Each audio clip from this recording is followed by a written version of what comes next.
Welcome to my channel. آپ دیکھ رہے ہیں ٹیکنو سٹی چینل اور میں ہوں آپ کا ہوسٹ MK امان. ویورز، آج عمان سے ایک نیوز بریک کر رہا ہوں جو کہ ہالیڈے سے متعلق ہے. منسٹری آف لیبر نے چھٹی کا اعلان کیا ہے.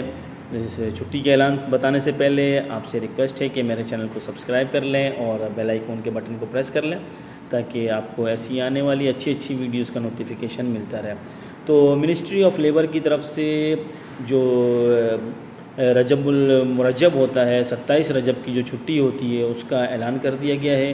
جتنے بھی حکومتی محکمے ہیں اور جو ایسے محکمے ہیں جن کا تعلق حکومت سے ہے اور حکومتی اداروں سے ریلیٹڈ ہیں وہ تو ان کی چھٹی کا اعلان کیا گیا ہے. جو 1 مارچ 2022 کو یہ تقریباً منگل کا دن ہے، ٹیوزڈے آ رہا ہے اس میں. تو اس کے آپ کی چھٹی ہوگی. جو بھی گورنمنٹ سے ریلیٹڈ افراد ہیں اور جو بھی اس طریقے کی اس انڈر دی گورنمنٹ سیکشنز آتے ہیں ادارے، ان سب کی 27 رجب کے حوالے سے چھٹی ہے. منگل کو 1 مارچ ہے.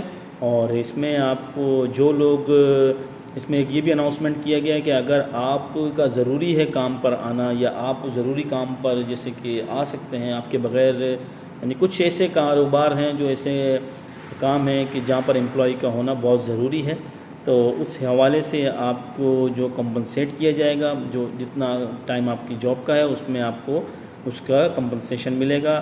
اور آپ کی کوئی جو کمپنی آپ کے ساتھ ڈیسائیڈ کرے گی اس کا آپ کو بینیفٹ ملے گا. تو یہ تھی ایک چھوٹی سی خبر جو کہ چھٹی سے متعلق تھی عمان میں 27 رجب کے حوالے سے، جو کہ منسٹری آف لیبر نے اناؤنس کی ہے. اور اس میں پرائیویٹ سیکٹر تو میرے خیال سے اس میں چھٹی نہیں کرتے ہیں، کیونکہ پرائیویٹ سیکٹر کا اس میں کوئی بھی عمان کے اندر گورنمنٹ کے حساب سے چھٹی نہیں ہوتی ہے. صرف گورنمنٹ کے اداروں میں یہ چھٹیاں ہوتی ہیں جو پبلک ہالیڈیز ہوتے ہیں، جس میں مطلب کہ آپ کی شب معراج ہو گئی اور 27 رجب کے حوالے سے جو شب معراج ہوتی ہے، شب برات ہوتی ہے، یہ چھٹیاں عمان کے اندر پرائیویٹ سیکٹر میں نہیں ہوتی ہیں اور یہ جسٹ گورنمنٹ کے سیکٹرز میں ہوتی ہیں. تو امید کرتا ہوں آپ کو یہ ویڈیو پسند آئی ہوگی. انفارمیشن اچھی لگے تو شیئر کریں اور چینل کو مست سبسکرائب کریں، بیل آئیکن کے بٹن کو پریس کریں تاکہ آپ کو آنے والی ویڈیو کا نوٹیفیکیشن ملتا رہے. ملتے ہیں اگلی نیکسٹ ویڈیو میں. جب تک کے لیے مجھے اجازت دیجیے. اللہ حافظ.